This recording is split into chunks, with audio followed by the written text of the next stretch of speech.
Perkenalkan, nama saya Ulwan Nabil Eliana dengan NIM 444525018 dari Prodi Ilmu Kelautan kelas 1B. Pada kesempatan kali ini saya akan membahas topik bahasa baku dalam media sosial. Kita semua tahu bahwa media sosial sudah menjadi bagian penting dari kehidupan kita. Namun, di tengah bahasa gaul dan singkatan yang sering kita gunakan, apakah kita masih mampu mempertahankan bahasa baku dengan baik? Melalui presentasi ini, saya ingin mengajak kita melihat kembali peran bahasa baku, dampaknya, serta bagaimana kita bisa menggunakan secara bijak di media sosial. Selanjutnya ada pengantar. Media sosial seperti Instagram, Twitter, dan TikTok telah menjadi wadah utama untuk berkomunikasi dan mengekspresikan diri. Dalam setiap unggahan, komentar, atau pesan, kita menggunakan bahasa dan cara kita berbahasa menunjukkan siapa kita. Sayangnya, media sosial bersifat cepat dan santai.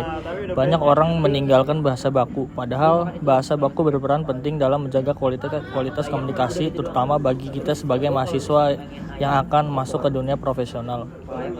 Selanjutnya, pengertian bahasa baku. Bahasa baku adalah bentuk bahasa sesuai dengan kaidah ejaan, tata bahasa, dan kosakata yang ditetapkan dalam Kamus Besar Bahasa Indonesia dan Ejaan Bahasa Indonesia. Bahasa baku biasanya digunakan dalam situasi resmi, misalnya dalam laporan penelitian, surat dinas, atau publikasi ilmiah. Contohnya, kata tidak adalah bentuk baku, sedangkan gak adalah bentuk tidak baku. Penggunaan bahasa baku membantu kita menyampaikan pesan dengan jelas, efektif, dan terstruktur. Selanjutnya ada ciri-ciri bahasa baku. Bahasa baku memiliki beberapa ciri utama. Pertama, mengikuti ejaan yang benar sesuai pedoman resmi. Kedua, struktur kalimat efektif dan tidak bertele-tele. Ketiga, pemilihan kata tepat dan tidak menimbulkan makna ganda.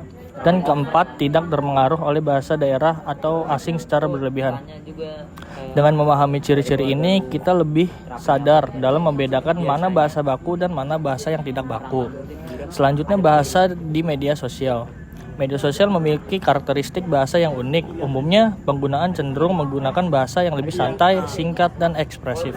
Misalnya, menulis BGT untuk banget atau menggunakan emoji untuk mengekspresikan emosi. Hal ini tidak salah karena media sosial adalah ruang bebas berekspresi. Namun, kebiasaan ini sering membuat kita terbiasa dalam bentuk tidak baku, bahkan saat berada di konteks akademik atau profesional. Selanjutnya ada dampak penggunaan bahasa tidak baku. Bahasa tidak baku memiliki dua sisi. Dari sisi positif, ia bisa membuat komunikasi terasa lebih akrab dan alami. Tapi di sisi negatif, terlalu sering menggunakan bahasa tidak baku dapat menemukan kemampuan kita dalam menulis dan berbicara formal. Selain itu, penggunaan bahasa yang tidak tepat di ruang publik bisa memengaruhi citra profesional dan kredibilitas kita. Misalnya, unggahan yang terlalu santai di platform akademik bisa dianggap tidak serius. Selanjutnya, pentingnya bahasa baku di media sosial. Menggunakan bahasa baku di media sosial bukan berarti kita harus kaku. Justru, hal itu menunjukkan kedewasaan, profesionalisme, dan kecerdasan berbahasa. Bahasa baku membantu membangun identitas akademik yang kuat dan kredibel. Ini sangat penting bagi mahasiswa, apalagi yang aktif di platform seperti LinkedIn, Medium, atau akun akademik. Dengan berbahasa baku, kita menunjukkan bahwa kita paham konteks dan menghormati audiens. Selanjutnya, strategi menjaga bahasa baku. Lalu, bagaimana sih caranya kita menjaga penggunaan bahasa baku di tengah derasnya atau bahasa gaul? Ada beberapa strategi sederhana. Yang pertama yaitu penggunaan ejaan yang benar dengan mengecek di KBBI. Kedua, pisahkan konteks santai dan formal.